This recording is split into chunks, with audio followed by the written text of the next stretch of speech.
Hey everyone, welcome back to KEI Fabrication channel.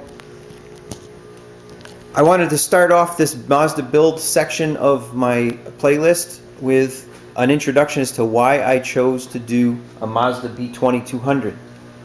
I'm just in the shop today doing some general maintenance, checking all the fluids. If anybody has owned a Mazda B2200 in the Northeast or any Toyota or Nissan or anything like that pickup truck, you know the differentials actually rust and they get pinholes in them. So this one has a pinhole. I'm nursing along until the 8.8 is ready to go, and we'll cover this in a separate series in the video.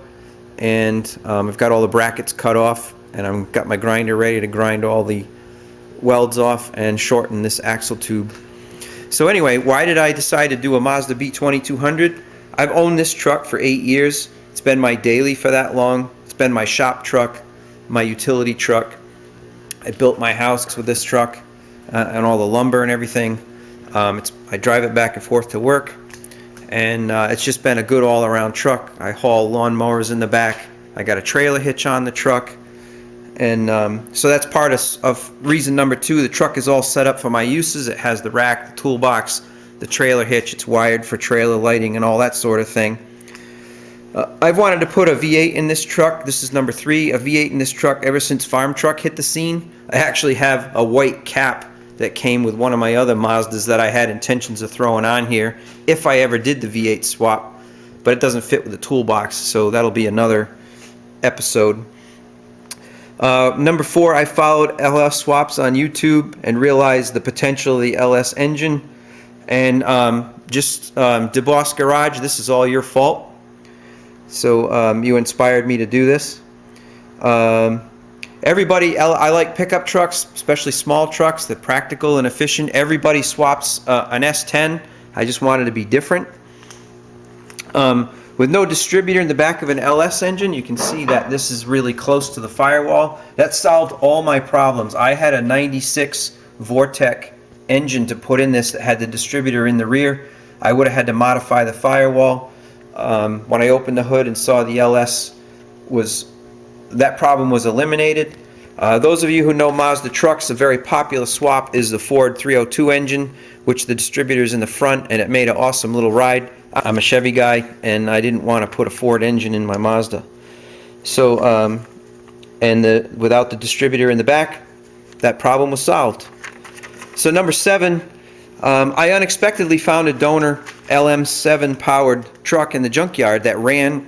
It had high miles, but it was cheap, and the way that I operate and the way I wanted to do this build, I was able to sell some of the parts off of the donor truck and then scrap the remainder of the truck, and I paid for 3/4 of the engine. I think I paid $550 for the truck. I got the motor and trans and wiring harness. I sold some parts out of it. I made almost $400 back. So, you know, I got a $150 drivetrain to do this swap. So that was a great find. I like to do projects that I learned from. I had never done anything with injected vehicles in terms of modifications. I've always done carbureted, so this was giving me the opportunity to break the ice into the LS world. Number 9, I wanted to build an LS swap project on a low budget plan.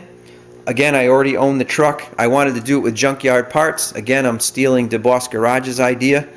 Do as much as I can for very little money.